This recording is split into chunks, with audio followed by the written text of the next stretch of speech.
ሰላም ሰላም፣ እንዴት ናችሁ? የተከበራችሁ የተወደዳችሁ የትርንጎዬ አቢ ቻናል ቤተሰቦች እኔ ውዶች እንዴት ናችሁልኝ? እንዴት ቆያችሁ? እንዴት ዋላችሁ? እንዴት አረፈዳችሁ ለማለት ወዳለሁ። ሀገራችንን ሰላምና ጤና ፍቅር ለሀገራችን ለኢትዮጵያ እንጣለን እያልኩ ማለት ነው። ዛሬ በጽናት ድራማ ነው የመጣሁት። እስኪ ዳዴ በስ ለየት ባለ ቪዲዮ መምጣት ደስ ይላል ማለት ነው። ጽናት ድራማ እንግዲህ ኪራና ጽናት ያው ገብርኤልዬ ጽናቴና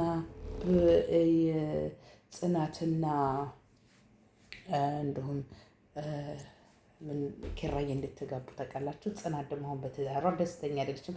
ምክንያቱም ባሏ በጣም ሰራተኛ ስለሆነ ፎከስ ወደ ስራ ስላደረገ ሁሉን ነገር ረስቷል ማለት ነው። ያው በእጁ ስለሆነች ሚስቴ ናት በማለት ጽናት ደግሞ እንደ በፊቱ ስለማይቀብጣት በጣም ቅር ብሏታል።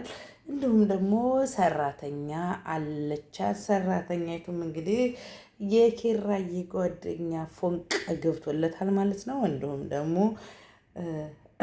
ጓደኛው በጥይት ሰርጉ ለታ የተመታው ውጭ ሀገር ሄዶ እንደሚታከም ነው የተነገረው። እንግዲህ ብርቄ ደግሞ የለችም። ጨበርዬም እንግዲህ ስራ ጀምራለች ማለት ነው። እንደሚመስለኝ በእርግጠኛ ነኝ እንትና ይታሰር ይመስለኛል። ያ ምቀኛው ሰውዬ ሰርጋቸው ለታ ተከታትሎ ጥይት ያው የተኮሰው ልጅ እንግዲህ በእርግጠኛ ነኝ ይታሰራል ብዬ አስባለሁኝ። ብርቄና መሬቱ ሽጦ ደግሞ የፍርቄ ውሽማ በእርግጠኛ ነኝ አንድ ላይ ይሆናሉ ብዬ አስባለሁ። ምክንያቱም ለሷ ብሎ ብዙ ነገር አቷል እና ብርቄ መልሳ ወደዛ ሰውዬ አትመለስም ወይ ገጠር ገብቷል የሚለው እንግዲህ ዛሬ ይለቀቅ ይመስለኛል። እንዲሁም ደግሞ